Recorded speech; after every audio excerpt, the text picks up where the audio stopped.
안녕하세요. 매일 새로운 사연을 전하는 읽어주는 사연 라디오입니다. 구독과 좋아요, 많은 공유 부탁드립니다. 오늘의 사연 시작하겠습니다. 안녕하세요. 이제 막 돌진한 딸아이를 키우고 있는 30대 워킹맘이에요. 이렇게 모르는 사람들한테 제 이야기를 해본 적이 없어서 어떻게 시작해야 할지 모르겠는데 두서가 없더라도 이해해 주세요. 지난 결혼 생활은 녹록치만은 않았습니다. 특히나 시댁 식구들의 무신경한 말투와 째째한 남편 때문에 많이 힘들었어요. 하지만 어리석게도 저는 남편이 아빠가 된다면 사람이 달라질 줄 알았거든요. 그래서 아이까지 낳았지요. 하지만 집버릇 개 못 준다더니. 그래서 이혼을 결심하게 되었습니다. 지금은 죽일 만큼 미운 남편이지만 처음 지인에게 소개를 받았을 때는 믿음직스러운 사람이라고 생각했어요. 친정아버지가 워낙에 우유부단하신 분이었고 그로 인해 친정어머니가 고생을 많이 하셨거든요. 그래서 저는 꼭 저를 이끌어줄 수 있는 남자를 만나고 싶었는데 연애 내내 남편이 보인 모습이 그랬습니다.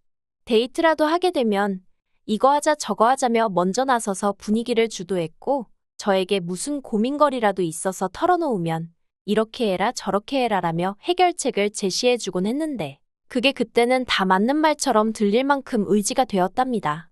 그래서 남편이 만난 지 6개월 만에 결혼하자고 했을 때도 먼저 말해주니 좋았고 남편의 선택대로 따라가면 될 줄 알았어요. 하지만 막상 결혼을 해보니 남편은 리더십이 있다기보다는 독단적이었습니다.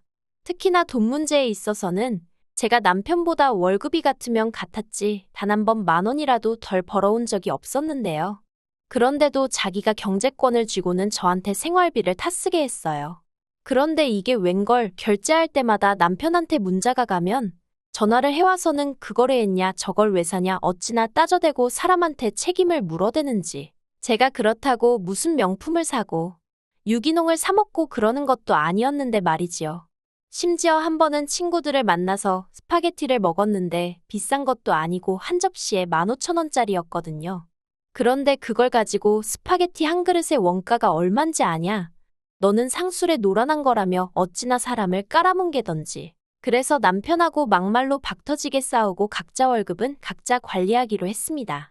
지금 생각해보면 이때 그냥 이혼했어야 하는데 그때만 하더라도 제가 남자를 잘못 골랐고 섣부르게 결혼을 결심했다는 걸 인정하고 싶지 않았던 것 같아요.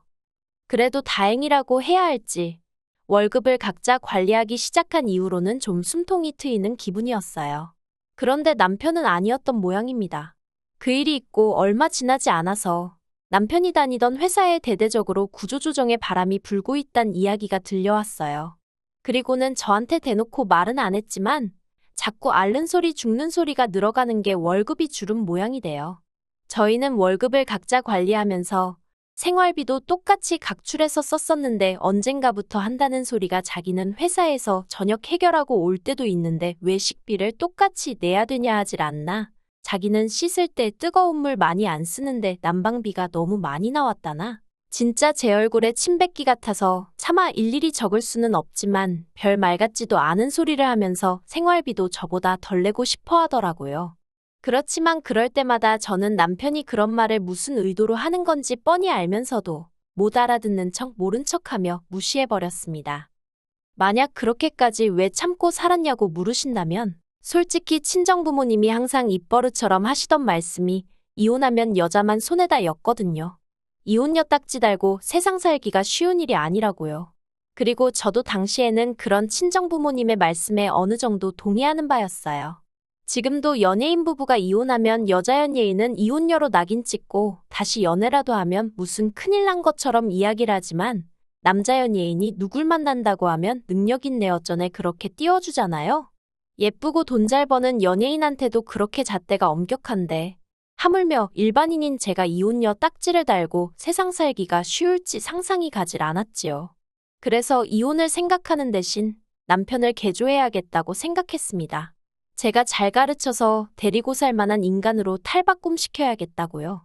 그리고 그때 친한 친구가 자기 남편도 매번 회식이다 뭐다 귀가가 늦었는데 애가 생긴 이후로는 사람이 달라졌다고 하대요. 그래서 저도 아이를 가졌어요.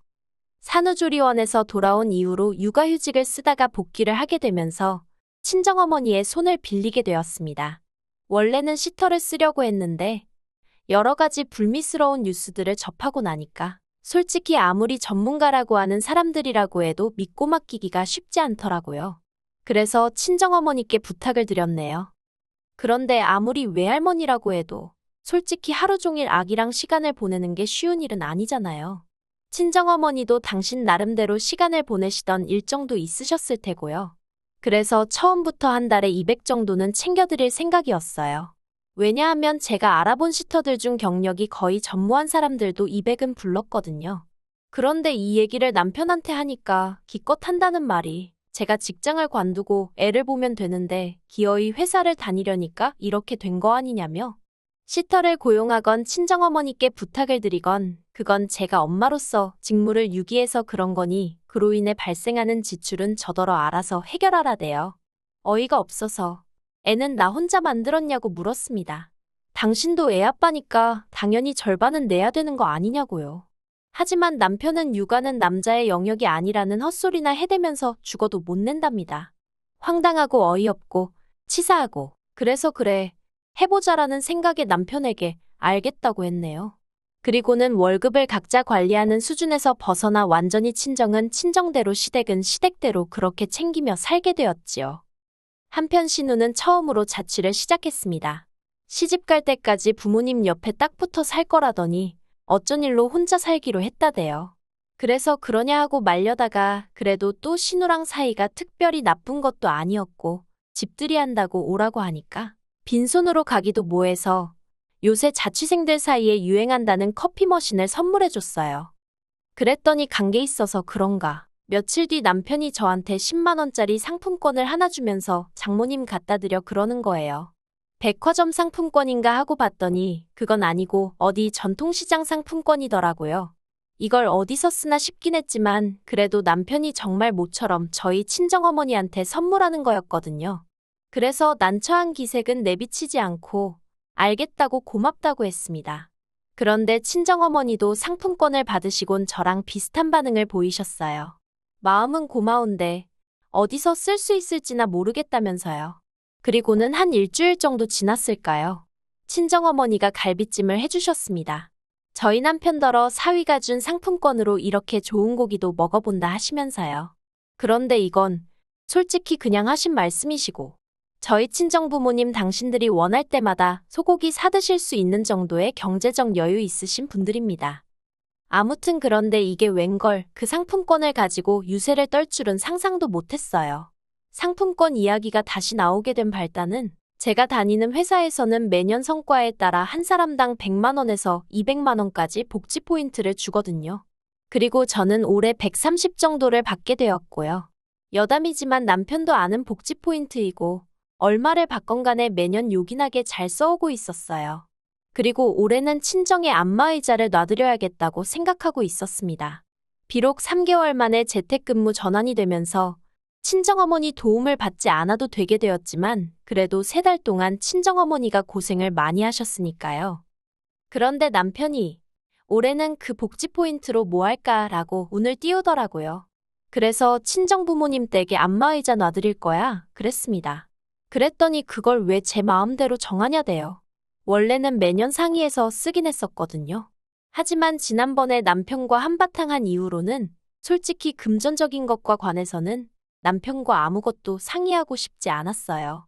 남편 논리대로면 제가 일을 잘해서 회사에서 고맙다고 저한테 주는 거잖아요. 그러니 순전히 제 몫인 건데 왜 남편이랑 상의해야 하나 싶었던 거지요. 그래서 남편한테 제 생각 그대로 이야기했어요. 내 포인트 내가 쓰고 싶은데 쓰겠다는데 뭐가 문제냐고요. 그랬더니 남편이 그러면 시댁은 시부모님은 생각 안 해? 그러는 거예요.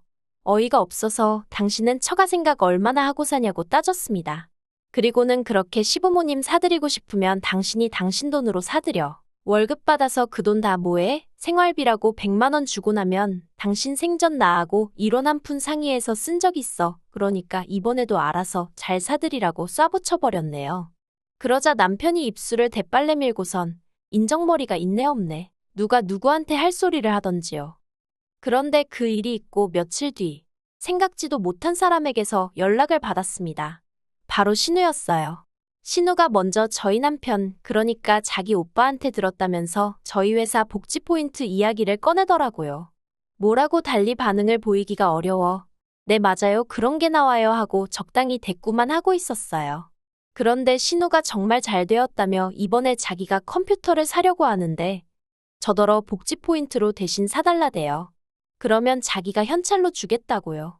사실 복지 포인트를 쓰려면 지정된 곳에서만 써야 되다 보니까 100% 마음에 드는 물건을 찾기가 쉽지는 않거든요. 그래서 저도 남편에게는 친정어머니 쓰실 안마의자를 사드릴 생각이라곤 했지만 마음에 딱 드는 모델이 없어서 고민이 많았지요. 그런데 신우가 돈으로 주겠다고 하니까 솔직히 잘 됐다 싶더라고요. 그래서 바로 알겠다고 했습니다. 그런데 피는 못 속인다고 해야 되는 건지 어쩌면 남매가 그렇게 하는 짓이 똑같을 수가 있을까요? 신우와 통화를 마친 뒤 아가씨가 말한 컴퓨터. 지금 찾아보니까 150만 원 정도 한다고 알려줬어요. 그랬더니 신우가 그러면 내가 20만 원만 보내주면 되죠? 그러는 거예요. 순간 이해가 안 돼서 신우더러 그게 무슨 말이냐고 150만 원짜리라니까 웬 20만 원이냐고 물었어요. 그랬더니 또다시 신우는 복지 포인트 쓴다고 했잖아요 그러는데. 그리고는 서로 간에 몇 번 더 말이 오가고 나서야 상황 파악을 할 수 있었습니다. 남편이 정확히 뭐라고 했는지는 모르지만 신우는 제 복지 포인트에 자기 돈 조금만 보태면 컴퓨터를 살 수 있다고 생각한 모양이에요. 정말이지 떡 줄 사람은 생각도 안 하는데 남매가 나란히 김칫국이나 마시는 꼴이라니. 그리고 이 이야기가 시부모님 귀에까지 들어가면서 상황은 걷잡을 수 없이 복잡해져 갔습니다. 시부모님이 저를 불러놓고 너는 친정만 챙기냐? 시댁은 웃음냐 하시더니 왜 기분 나쁘게 차별을 하냐고 그러시는 거예요.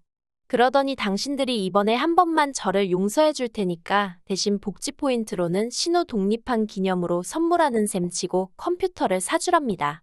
그러면 그냥 이번 일은 없던 일처럼 눈 감아 주시겠다나요? 어이가 없어서 제가 잘못한 일도 없는데 그게 무슨 말씀이시냐고. 그렇게는 못한다 했습니다. 그러자 하시는 말씀이 니네 엄마한테는 내 아들이 상품권도 줬다면서 그러는 거예요. 어이가 없어서 남편을 쳐다봤어요. 그랬더니 남편이 사실인데 뭘 그러냐입니다. 그래서 제가 어디 쓸 때도 마땅치 않은 상품권을 줘놓고는 그리고 그나마도 친정어머니는 고마운 마음에 당신 생돈 들여 고기 사셨고 그거 다 당신이 처먹지 않았느냐고 소리를 질렀어요. 그리고는 어머님더러 어머님도 앞뒤 사정도 모르시면서 아들 말만 듣고 그렇게 나서시는 거 아니라고 한 소리 했네요. 근데도 속에서 화가 안 풀려서 결국 남편더러 돈돈돈 할 거면 그냥 혼자 살라고 했어요. 같이 사는 룸메이트도 당신처럼 야박하겐 안 할 거라면서요. 그리고 제 입에서 이혼 소리가 나오자 어머님이 저더러 미쳤냐며 언성을 높이셨습니다. 그런 모습을 보고 있으니 정말 하루빨리 이혼하고 싶다는 생각밖에 안 들더라고요. 그래서 어머님과 남편을 뒤로하고 먼저 시댁에서 빠져나왔습니다. 그리고는 친정어머니가 아이를 맡아주고 계셨거든요. 친정어머니한테 달려가 시댁에서 있었던 일을 털어놓고는 이혼하고 싶다고 하소연을 했어요. 평소라면 그래도 이혼은 안 된다 참고 살아라 하셨을 어머니셨지만 그날은 제가 어찌나 서럽게 울었는지 그래 정 힘들면 헤어져야지 그러시대요. 그래서 지금 변호사 사서 이혼 소송 진행하고 있습니다. 협의 이혼이 아니라 이혼 소송까지 가게 된 건 남편이 양육비 가지고 어쩌고저쩌고 하며 그걸 깎으려 들었기 때문이에요. 솔직히 위자료는 생각도 없었고 애 양육비만 약속해 주었으면 했어요. 많지도 않았고 한 달에 80만 원 정도를 생각하고 있었지요. 그런데 양육비를 흥정하려 드는 남편의 모습에 너무 열받아서 아이 위자료도 받아야겠다고 제가 마음을 바꿔먹었어요. 그래서 소송으로 진행하게 되었습니다. 시간이 좀 걸리기야 하겠지만 변호사 말이 저는 걱정할 거 없다고 하더라고요. 남편은 결혼만 하면 제가 월급도 죄다 갖다 바치고 연애 때처럼 남편 말에 꼼짝도 못하고 따르고 그럴 줄 알았나 봐요. 어리석었던 거지요. 요새 그렇게 사는 여자가 몇이나 된다고 그리고 저도 제 몸 하나 건사하고 살 능력은 되는데 못하러 그러겠어요. 하지만 지나간 일 곱씹어봤자 의미 없고 적어도 앞으로는 남편과 얽힐 일은 없을 테니 그걸로 만족하며 살아보겠습니다. 긴 이야기 들어주셔서 감사합니다. 오늘의 사연은 여기까지입니다. 구독과 좋아요, 알람 설정해 주시면 앞으로 더 좋은 사연으로 찾아오겠습니다. 감사합니다.